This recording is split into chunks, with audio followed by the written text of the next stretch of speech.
हम फौजी जब तुम लोगों की सुरक्षा में 20-20 किलो का वजन लेकर हमेशा खड़े रह सकते हैं, तो क्या तुम लोग एक तिरंगा नहीं संभाल सकते हम लोगों के लिए, अपने देश के लिए?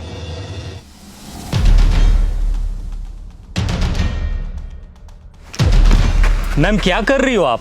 क्या कर रही हो मतलब? इधर आओ। क्या है ये? अपने तिरंगे का अपमान? मैंने नहीं रखा इसे। हिंदुस्तानी फौजी की आंखें बाज से भी ज्यादा तेज होती है। चलो मान लिया आपने इस झंडे को यहाँ नहीं फेंका, पर उठा तो सकती थी ना। ओ फौजी तुम ज्यादा ज्ञान मत दे, औकात में रह अपनी। अपनी औकात में ही हूँ। अगर मेरी आंखों के सामने कोई तिरंगे की बेइज्जती करेगा ना, तो आंखें निकाल लूंगा मैं उसकी। क्या सिर्फ हम फौजी का ही कर्म है तिरंगे की हिफाजत?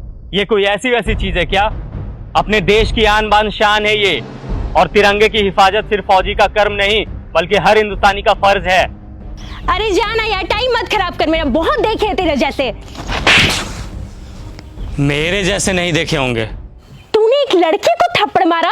लड़की को नहीं मारा, बल्कि बदतमीज लड़की को मारा। हमें यह नहीं सिखाया जाता कि किसी बेगुनाह इंसान पे अपना हाथ भी उठाया जाए, लेकिन इतना तो तुम्हें भी पता होगा कि अगर कोई इंसान हमारे तिरंगे की तरफ आंख उठा करके भी देखेगा, तो हिंदुस्तानी फौजी आंखें निकाल लेगा उसकी। फौजी होने का बड़ा घमंड है तुझे, औकात ही क्या है तुम्हारी? घमंड नहीं, फौजी होने का बहुत ही ज्यादा घमंड है मुझे, और इतनी औकात ही मेरी काफी है।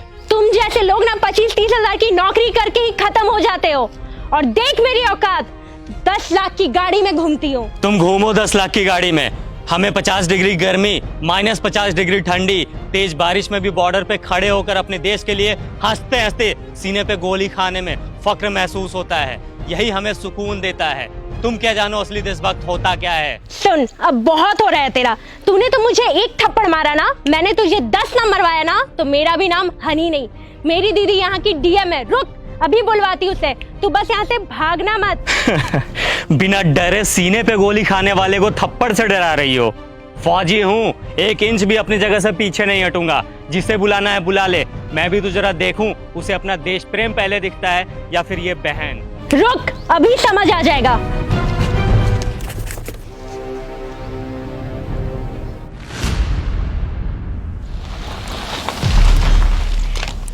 दीदी, यही है वो इंसान जिसने मुझे थप्पड़ मारा है।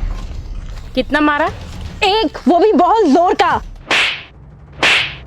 कम ही मारा था। तुम एक फौजी के बारे में बुरा भला बोल रही हो, समझ में आता है ये कौन है? मैम सॉरी, बट शायद आपकी बहन कुछ ज्यादा ही मॉडर्न है। इसे तिरंगे की वैल्यू समझाने की जरूरत है। इसने ये तिरंगा इधर फेंका और जा रही थी। वो फट गया तो तू रख के क्या करती? अच्छा, फट गया था।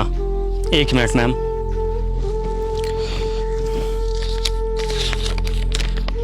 ये कितने का नोट है?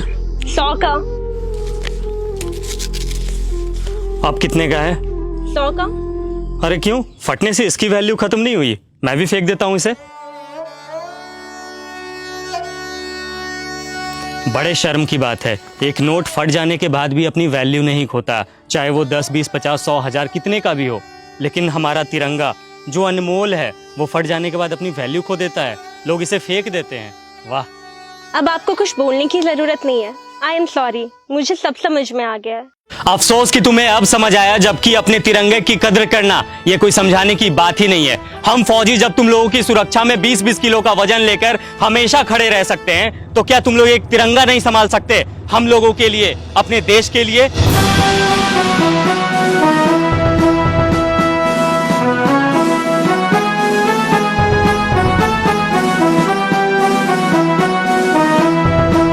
इस वीडियो के बाद शायद मुझे कुछ बोलने की जरूरत नहीं है। बस दोस्तों, अपने तिरंगे की और अपने जवानों की हमेशा इज्जत करना, वो भी सच्चे दिल से, सिर्फ दिखावे के लिए नहीं। जय हिंद।